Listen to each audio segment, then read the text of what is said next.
Bom dia. Me pediram então para falar para os líderes sobre liderança, ok? E ali um pouco antes de entrar, eu vi um colaborador, eu não sei se ele é um franqueado, enfim, o que é, entrando com uma prancha de surf. Eu disse que era bom ter um psiquiatra aqui, né? Tá ali a prancha de surf dele. Cadê você? Olha lá, o baixinho ali, ó.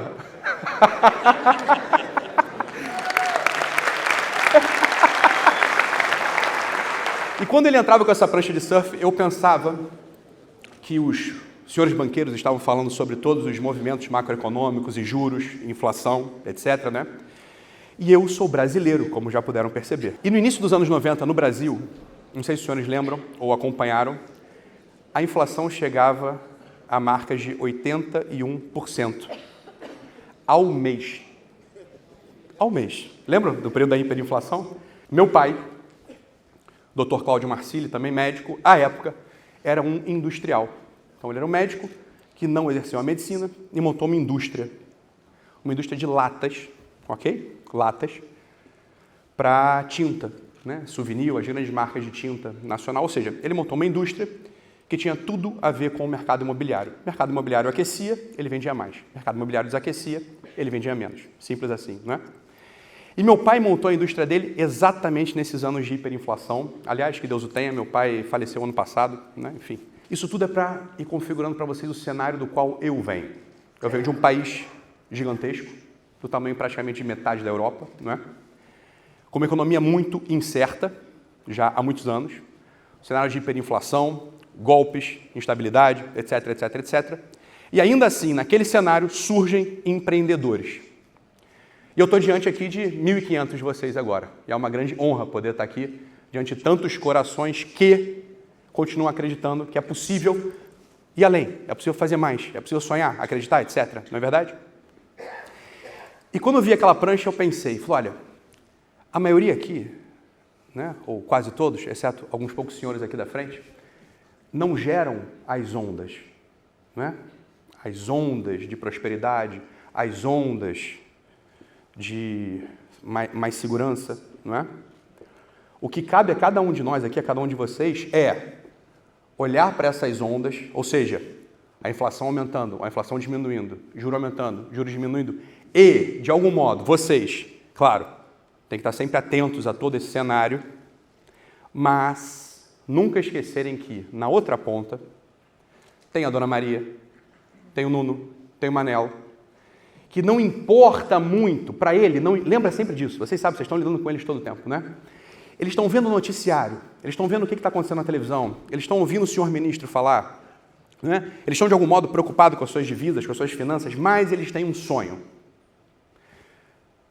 O ramo de vocês não é um ramo, eu penso assim, pelo menos, não é um ramo só imobiliário, né? Vocês não estão vendendo um conjunto de 4 paredes. Vocês estão vendendo um sonho, não é? Vocês estão vendendo a possibilidade de uma família ser feliz, recomeçar, começar, não é? Isso tem que estar muito, muito, muito, muito, muito presente no coração, eu acho. Sempre, sempre presente no coração. Quando vocês estiverem diante de um cliente que está chegando para vocês, né? Em algum momento é importante abstrair um pouco todo esse grande conjunto de números e de verdades e de certezas sobre a economia, etc., e tentar olhar para o coração deles.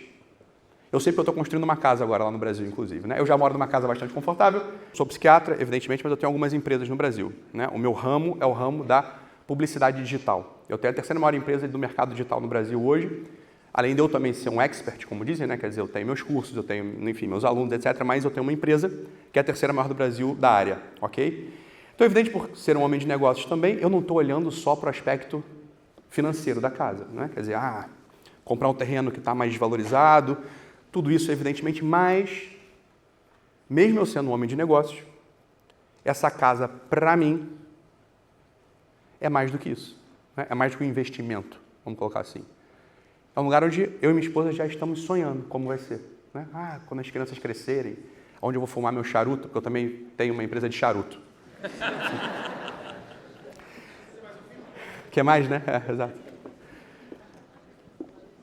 Isso é muito importante, né? E eu queria falar com vocês sobre essa dimensão, que é uma dimensão quase poética de todo o negócio. Tá? Uma dimensão quase poética. O que eu quero dizer com poética? Poética. Existe uma poetisa brasileira chamada Adélia Prado. É uma mineira, ok? Do estado de Minas Gerais. Ela tem um dos versos que eu acho um dos versos mais bonitos da poesia nacional, ok? Que ela fala o seguinte, uma simplicidade, ela é uma poeta muito simples, ok? Ela não faz grandes arranjos verbais, ok? Não faz grandes arranjos sintáticos, mas ela está narrando uma realidade muito crua, que cola muito com todos nós, né? Quer dizer, mesmo vocês portugueses lendo Camões, a gente tem uma certa dificuldade de entrar no texto, extrair tudo que tem no texto, não é verdade? Né? A Adélia Prado, ela fala uma coisa, fala assim, olha, às vezes Deus me tira a poesia, eu olho para a pedra e só vejo pedra mesmo. Pega a beleza disso, isso é muito bonito, né? Porque o que ela está querendo dizer para a gente, no fundo? Ela está querendo dizer que existe uma outra parte da realidade. Ou seja, quando eu mostro para vocês uma pedra, né, você vai dizer, eu perguntava para você, o que é isso? Você vai falar, uma pedra. É verdade, uma pedra. Mas uma pedra polida, ela pode se tornar um presente. Uma pedra no meu caminho, ela pode se tornar um tropeço. Né? Uma pedra cruzando o céu, é um asteroide diante do qual eu faço um desejo ao lado de quem eu amo. A pedra, ela tem um aspecto material, vulgar, mas ela é mais do que isso. Dependendo do nosso olho. Dependendo, aí eu diria, do quanto a gente tem uma característica de líder. E aqui eu queria anunciar para vocês um conceito sobre liderança, que talvez seja um pouco distinto, mas é um conceito com o qual eu comungo, que é um conceito que está registrado no livro de um colega meu, Alex Havard. O Alex Havard é um sujeito que hoje é professor nos Estados Unidos, mas ele vem do leste europeu, ele tem uma carreira muito interessante. E a vida dele é falar sobre liderança desde um aspecto mais profundo. E ele fala uma coisa que é verdade, ele fala, olha, o líder, a liderança e o líder não se trata de um cargo, mas a liderança é um modo de estar. Ou seja, eu posso estar diante de uma mãe de família que não trabalha fora, não é? E ela pode ser uma líder. Eu posso estar diante de um mendigo, líder, de um frei, líder, de um banqueiro, líder, de um médico, líder, de um vendedor líder, independente do cargo. Qual é esse modo de estar que nos torna líderes? Essa é a pergunta central, fundamental, e é isso que eu queria que todo mundo investigasse aqui. Mas eu queria que a gente investigasse isso em algum momento ao longo desse dia e depois ao longo do ano. Eu sei que esses dias são dias muito alegres e muito felizes. Eu estou percebendo isso, né? São dias festivos. As bodas de prata são sempre um marco, não é? Mas eu queria que a gente guardasse um pouco essas palavras e depois se investigasse acerca da liderança. Que modo de estar é esse que torna alguém líder? Há teóricos que vão falar, e talvez esse seja o modo mais corrente nos dias que seguem, para falar da liderança, que existe o líder servil, não é? O líder que serve aos outros. É verdade, essa pode ser uma característica interessante da liderança, que reposiciona o olhar, é verdade. Não é? Que é evidente que aquela caricatura da liderança, do sujeito que está lá na frente, mandando, isso não é verdade na maioria das vezes. Não é? Que aspecto é esse, então? E o Alex Havard, ele fala, não é? Ele anuncia isso, ele não desenvolve atenção. Em algumas conversas, e depois escrevendo e meditando sobre o assunto também, a gente consegue perceber uma coisa. E aqui eu queria que a gente entrasse um pouquinho num campo que flerta com a filosofia, beleza? Mas é simples, é bem simples. Quando eu olho para esse copo, não é? Copo de vidro, estava aqui paradinho, e de repente eu pego esse copo. Existe uma primeira característica acerca de coisas. Esse copo é uma coisa, concorda? Eu não pedi licença para o copo para pegá-lo. Seria muito esquisito. Eu precisaria de um psiquiatra. Se eu chegasse para esse copo e falei, ô senhor copo, com licença, eu vou te usar. Olha que belo copo, como é que você está se sentindo hoje? Vai falar, aumenta o remédio. O senhor está mal medicado, doutor Ítalo, não é? Depois, outra coisa, acerca de copos e cadeiras e coisas. A gente sabe para que elas servem, não é? É assim, não vamos complicar muito a vida, a gente sabe. Você olhou para essa cadeira e sentou. Ninguém pegou essa cadeira e tentou, né, tocar um concerto musical com ela. Não é verdade? Ainda que ela sirva para ser percutida. Eu posso tocar um sambinha, bater na cadeira. Mas cadeiras e copos e coisas, nós não pedimos licença, nós não conversamos. E mais, nós sabemos para que essas coisas servem. Quando eu olho para um copo, o copo está dado na minha frente. A totalidade dele está ali. Eu sei que ele serve para eu colocar água e beber. Agora, quando eu olho para o Américo, para o Paulo, quando eu olho para a pessoa, estou te olhando. Eu não sei. Não é verdade? Eu não sei. Eu não sei o que está dentro de você. Eu não sei qual que é o teu sofrimento, o teu sonho, o teu cansaço ou a tua energia. Não é? Eu não sei mesmo. Mas, uma coisa eu sei. Porque é só olhar para a gente. Não é? Eu sei que não está... É ou não é assim? Não está completo. Não é? Está faltando alguma coisa. Está faltando alguma coisa. Por que 1.500 senhores se deslocaram das suas casas para estar aqui hoje presente em Braga, no Altis Fórum? Se os senhores estivessem completos nas suas casas, estariam, não é? Parados.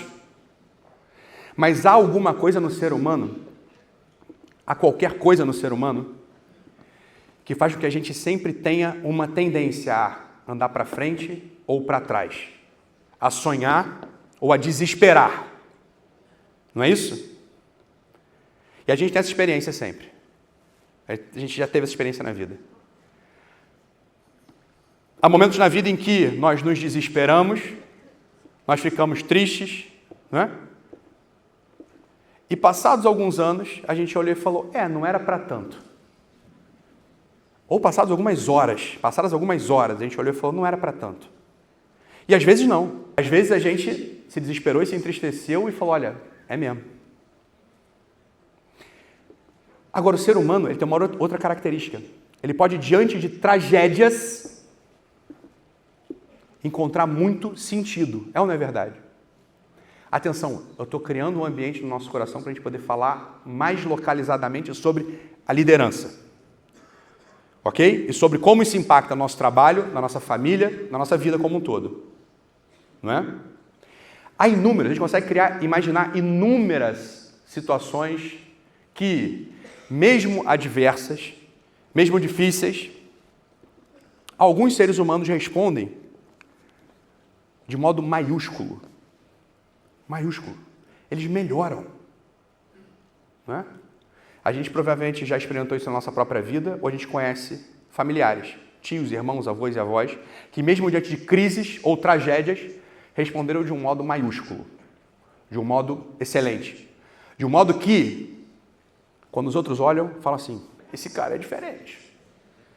Né? Olha, estamos vivenciando uma guerra agora. Para vocês, claro, muito mais próxima do que para mim, a 8.000 quilômetros de distância. Não é? Dá 8.006 quilômetros de distância do Rio de Janeiro, onde eu moro, para Braga, onde eu estou. Né? 8.000 quilômetros de distância. 8.006 quilômetros de distância. Mas aqui na Europa, há décadas, houve uma grande tragédia, né? Que impactou o mundo inteiro, que foi a Segunda Grande Guerra. E uma realidade dessas que a gente preferia, né, que não tivesse acontecido, mas que convém não esquecer. Que foi a realidade dos campos de concentração. E um psiquiatra, também psiquiatra, austríaco chamado Viktor Frankl. Quem conhece o Viktor Frankl ou já ouviu falar dele?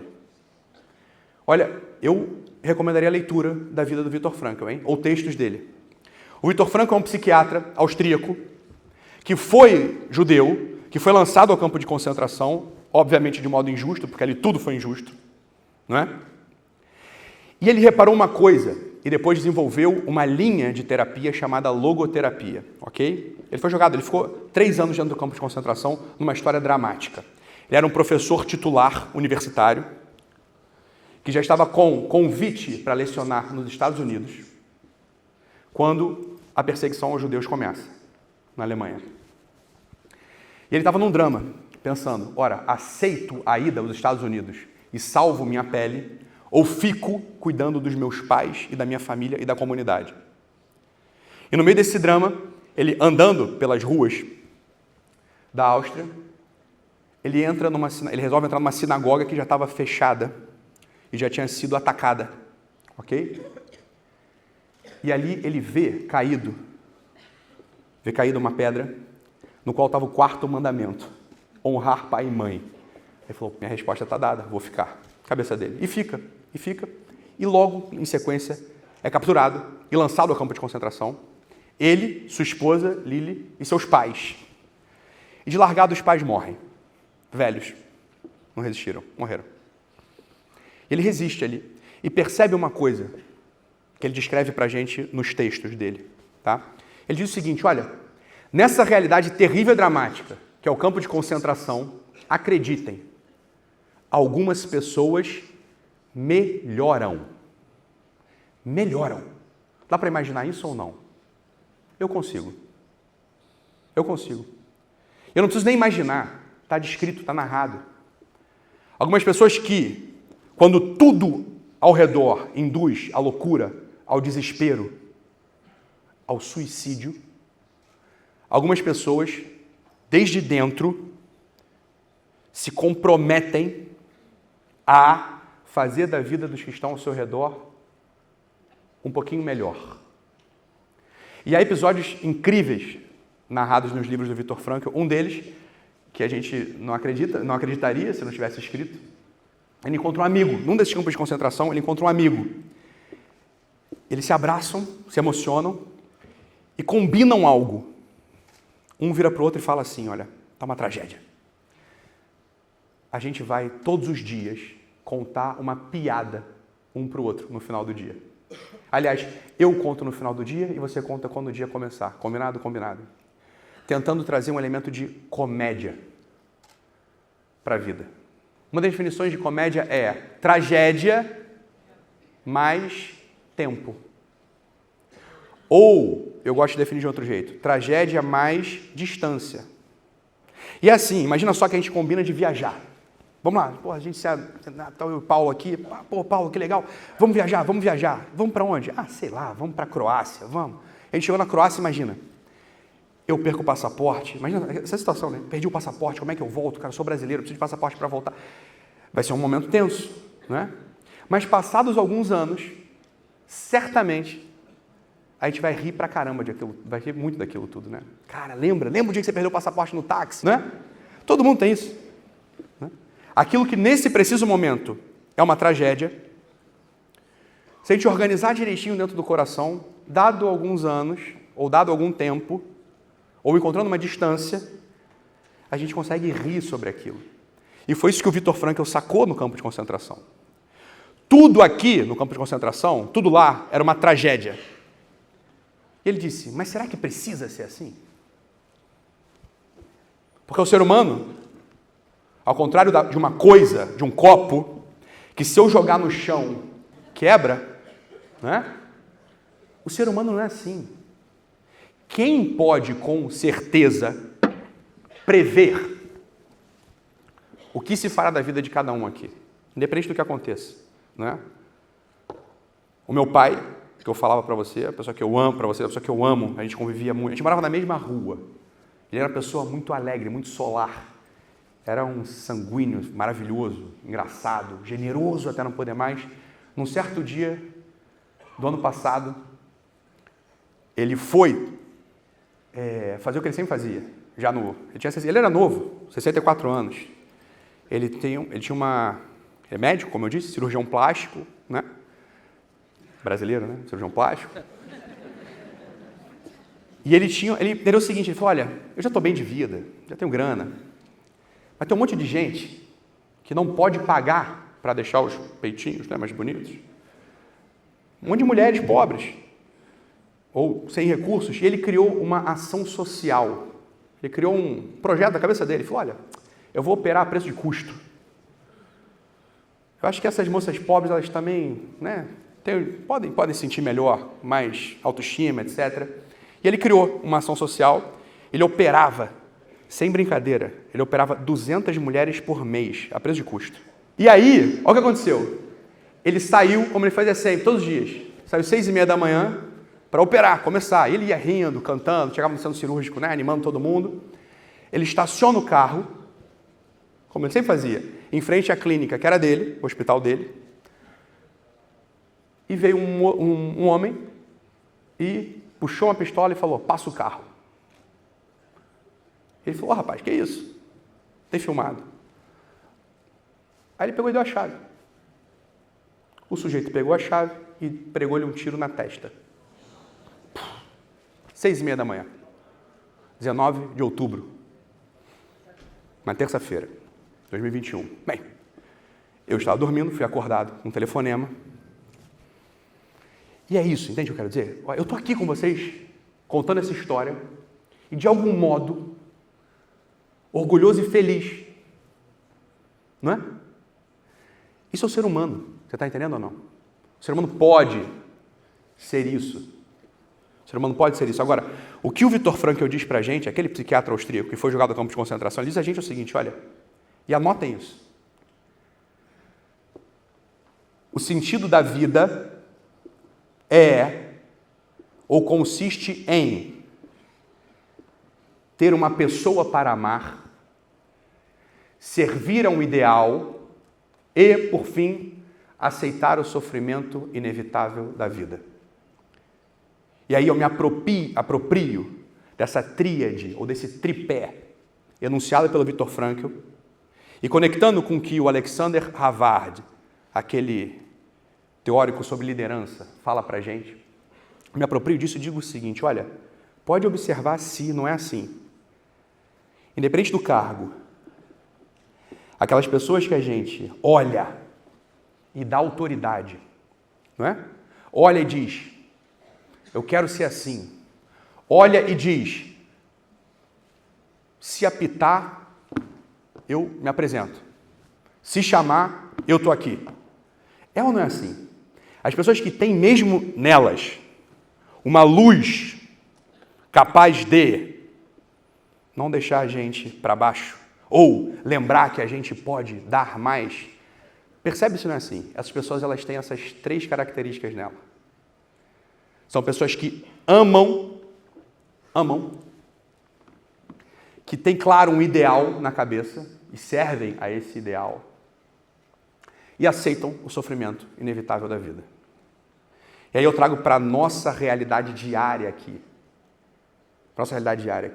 De vocês que estão numa posição de liderança, uma liderança de grandes times, uma liderança local, uma liderança que seja, não é?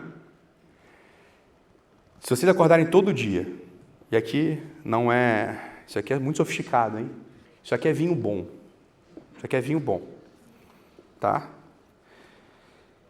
Se a gente todos os dias, ou pelo menos tiver isso muito sério na vida, se a gente fizer um exercício de investigar sério mesmo, meu coração, ele é um coração de carne que pulsa, ou ele é como aquelas ameixas secas?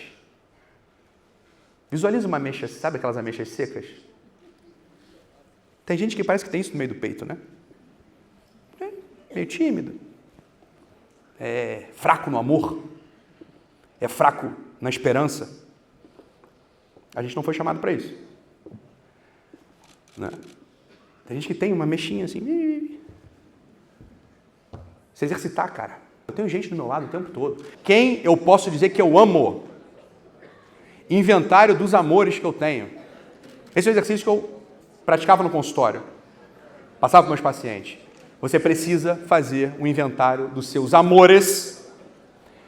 Amores são aquelas pessoas que estão ao meu lado e que eu, de fato, posso amar ou que eu sou chamado a amar.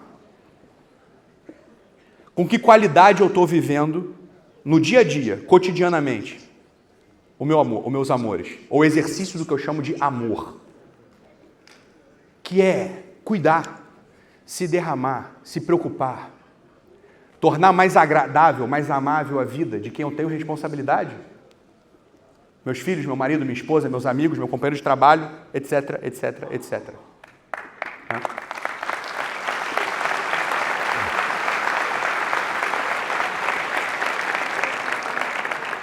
E esse é o primeiro aspecto, amar a uma pessoa.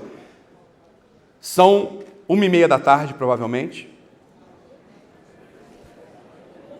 São exatamente 1h30 da tarde. Você sabe que o psiquiatra ele tem uma coisa chamada relógio interno. Porque quando eu... Né, é verdade. Foram 10 anos atendendo gente no consultório. Então imagina só que a sessão tem 1 hora. E é muito desagradável, no meio da sessão, dar aquela olhada no relógio, né? Assim, que chatice. Né? É muito desagradável. Então você vai exercitando um tic-tac. Eu já sei, tem 20 minutos de consulta, tem 40 minutos de consulta, a consulta está acabando. Né? E você vai já encerrando. É engraçado isso, né? Muitos colegas têm isso, psiquiatras desenvolveram isso ao longo da carreira. Então são 1h30 da tarde. 1h30 da tarde. Vocês já acordaram não precisa contar. Vocês são atletas e tal, já acordaram há 8 horas. Né? Às 5 da manhã já estavam fazendo um Cooper. Ok, né? Alguns, né, acordaram tem longas 3 horas, né? E tem um monte de gente. Um monte de gente. Nossos filhos, nosso marido, no meu caso, não é bem isso, mas nossa esposa, marido, etc. Exercício. A gente já de fato escreveu para ele, falou, te amozinho, né? Que seja. Tô aqui, olha isso, só quanta gente. É o cuidado, sabe o que eu estou dizendo? O exercício do cuidado, o exercício do compartilhamento dos afetos. Isso a gente pode fazer todos os dias. E o que eu estava chamando antes de ameixa seca, né, daquela tâmara seca, um coraçãozinho meio estranho, ele vai se transformando nessa realidade odiosa quando a gente vai perdendo essa capacidade de compartilhar o amor, de se derramar, de se preocupar, de comunicar que a outra pessoa é importante mesmo para a gente. E não é com todo mundo, a gente não precisa virar uns bobos da corte, não é isso que eu estou dizendo, né? Mas são as pessoas de fato que importam. Primeiro exercício. O segundo e esse talvez seja mais difícil, portanto mais sofisticado, e talvez a gente precisasse de mais tempo, que a gente não vai ter aqui, infelizmente, né? Que é o servir a um ideal. Servir a um ideal. É muito triste, e eu sei do que eu estou falando porque eu atendi durante 10 anos em consultório. Terapia, né? Psiquiatra. Muitos acordam sem saber por quê. Sem saber por quê. É como se eu não tivesse, para muitas pessoas não tem uma voz que chama. Que o chama a realizar algo que valha. E eu ficaria, de fato, muito triste se algum dos senhores aqui presente hoje, que tem entre mãos uma grande missão, que é ajudar a realizar o sonho de tantas famílias e pessoas, não é verdade? Se algum dos senhores aqui presentes estivesse nessa situação hoje. Assim, olha, Ítalo, eu não sei para que eu acordo, eu não tenho muito mais, né? Eu acho que a minha vida é pequena, eu sou meio irrelevante, minha vida está meio cinza. Eu precisaria agora chamá-los a olhar. Em primeiro lugar, agora sim, para tudo isso que está acontecendo aqui, né? Olhar para o coração dos fundadores dessa companhia. Olhar para os colegas e colaboradores ao seu redor. Amanhã ou depois, ou ainda hoje, haverá as premiações, né? Fulano, região do Algarve, vendas. Região do Minho, vendas, não é isso? Essas coisas todas, elas ajudam muito as almas nobres, mesmo aquelas que performaram menos bem, não performaram bem esse ano, a olhar com alegria Entende ou não? Entende ou não? Aprender a se alegrar com a performance, o resultado e o sucesso dos outros diz muito sobre nós. Concorda ou não? Não é? Muito. Então,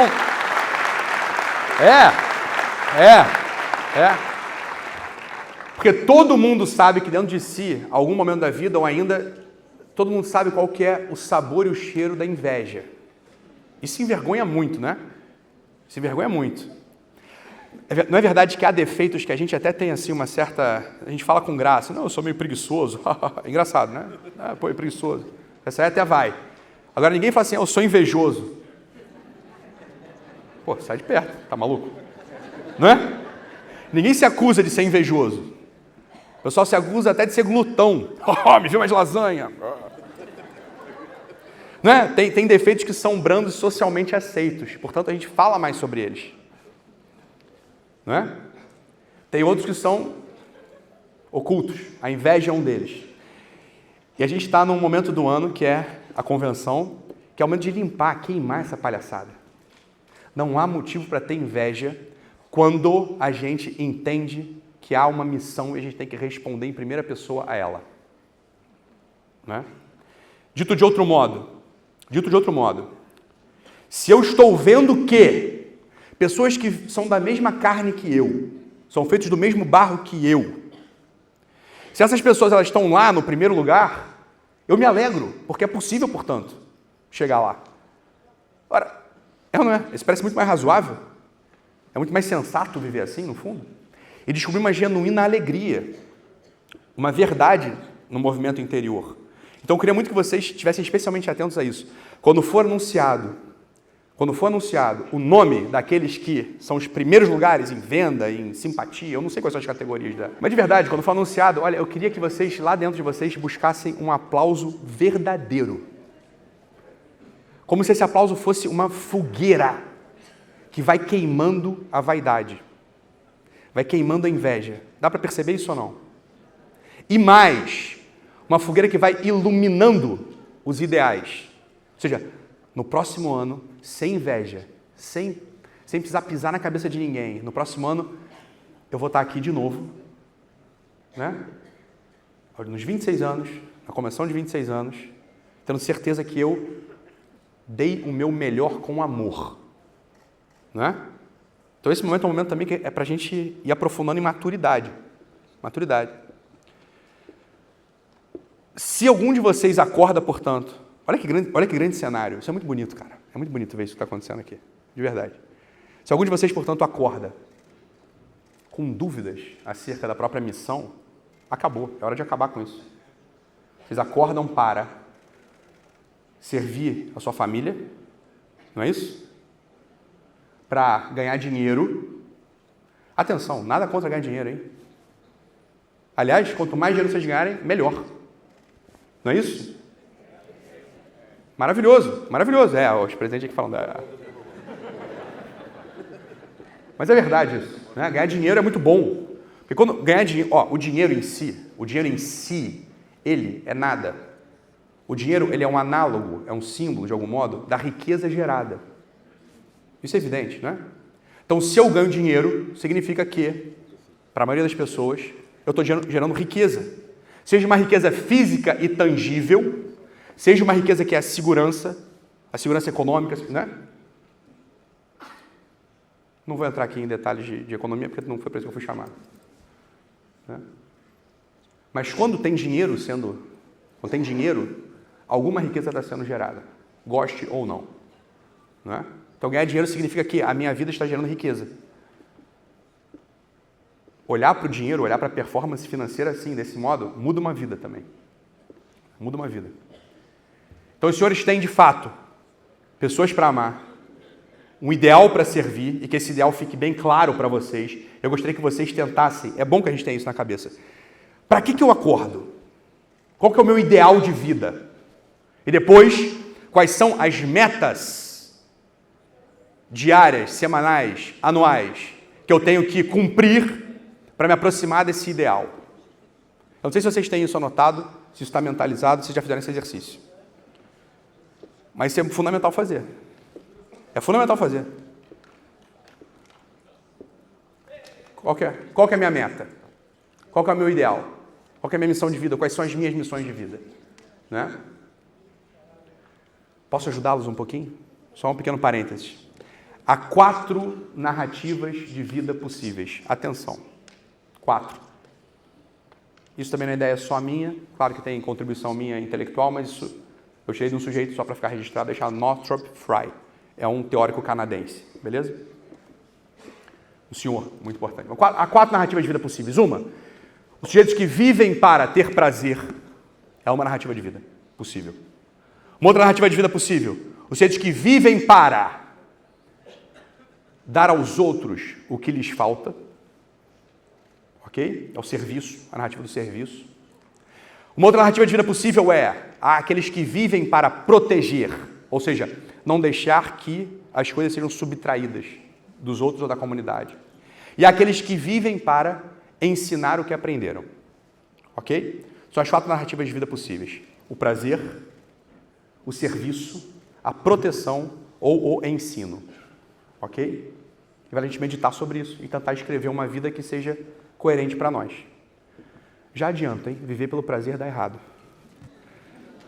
Dá errado. E por fim, naquele tripé, então, amar uma pessoa, servir ao ideal e aceitar o sofrimento inevitável da vida. Quem já tem mais de 12 anos aprendeu que há contrariedades. E há que se fazer, mesmo que seja contra pelo, contra gosto. Não é?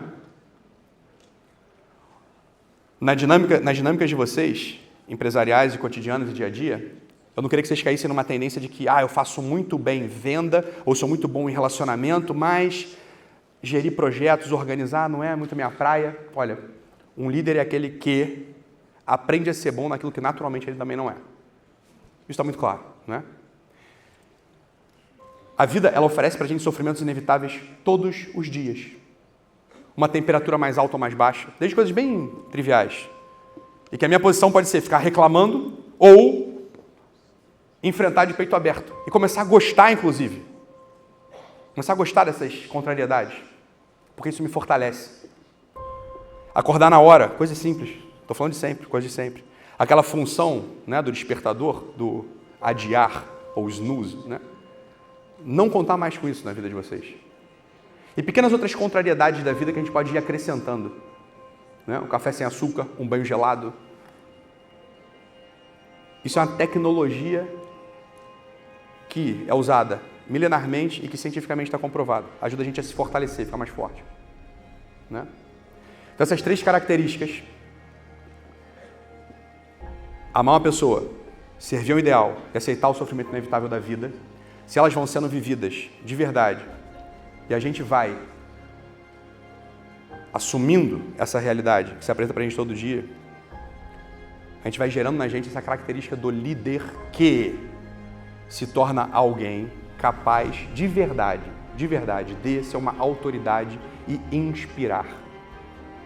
Porque pessoas a gente inspira, a gente gere processos, mas pessoas a gente inspira, a gente motiva, a gente ama, a gente ajuda. E é disso que se trata definitivamente o processo da liderança, que eu gostaria que tivesse instalado no coração de vocês, para que vocês pudessem realizar os sonhos da vida de vocês e pudessem ajudar a sua família, a comunidade como um todo. Muito obrigado pela presença.